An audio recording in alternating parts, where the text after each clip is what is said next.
No cabe duda alguna que la Copa Fin del Mundo es el evento de hóquey sobre hielo más grande e importante de Argentina y de todo el Cono Sur. Además de contar con 15 años de historia y trayectoria, no existe otro evento en Sudamérica que la iguale en volumen y convocatoria. No solo ha batido todos los récords de cantidad de jugadores, equipos y clubes, sino que actualmente reúne a la mayor cantidad de categorías, arrancando con los sub-10 y llegando a mayores, caballeros y damas. Con ellas, la Copa se ha convertido en el primer y único torneo con categoría damas 5 versus 5. Pero ¿cuántos de ustedes saben cuándo y cómo se jugó la Copa por primera vez?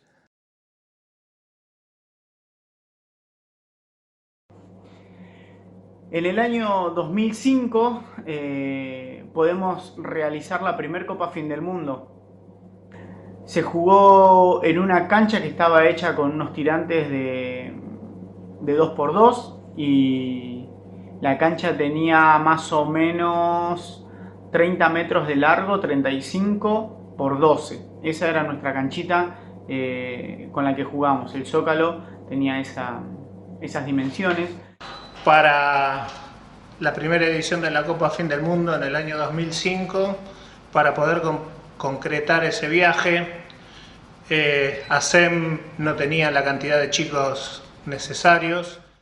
El equipo era de ASEM, había chicos de Winter, fueron muchos padres. Alejo Elvera, que era el organizador del hockey en la pista Winter, fue invitado, aceptó también, viajó con nosotros y bueno, los chicos también eran alumnos de él, algunos, así que Alejo también participó de esta primera edición de la Copa. Nos repartimos las tareas. Alejo fue el coach del equipo de Buenos Aires.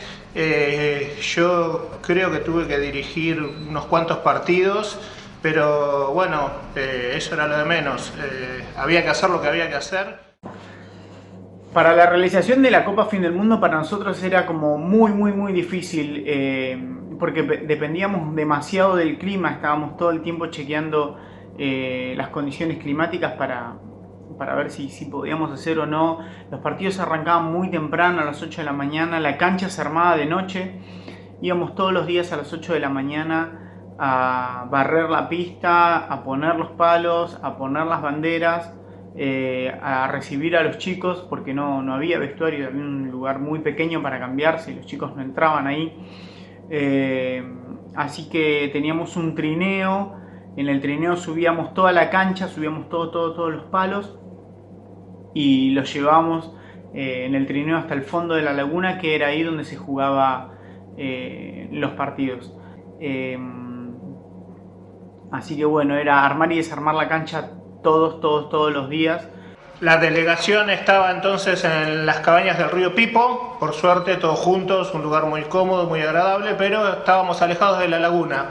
Habíamos coordinado, el papá de uno de los chicos, el señor Ochea, tenía unos micros, así que nos pasaba a buscar a la mañana, nos transportaba a todos y después nos llevaba de vuelta a la cabaña. Durante esa jornada iban a estar sobre nieve o sobre hielo, así que las jornadas tampoco eran demasiado largas, si bien empezaban temprano. Cada día era levantar a todos los chicos, cambiarlos, prepararlos, esperar el micro nos llevaba a todos a la laguna. Y en la laguna, bueno, la gente de Ushuaia ya desde antes que nosotros preparando la cancha. Me acuerdo que había una panadería importante acá en Ushuaia que existe todavía, el artesano, que donaba los premios y nos daban casi siempre los desayunos para que la gente pudiese comer ahí en la laguna, nos daban café con leche, facturas y bueno, así que fue así como en el 2005 pudimos realizar la primer Copa Fin del Mundo, donde participaron jugadores que en ese momento tenían 9, 10 años, que hoy son profesores de las escuelitas del club y bueno, eso es extremadamente bueno para nosotros. Así que siempre se ayudó en lo que se pudo, entre partido y partido, los mismos chicos, padres o los referees pasaban unos chapones que había para sacar la nieve que se levantaba, pero nunca en esa época un padre o un chico se arrepintió de haber ido a jugar a la Laguna del Diablo. El costo, las incomodidades, todo había valido la pena por haber estado en ese lugar, en esa laguna, jugando hockey sobre hielo.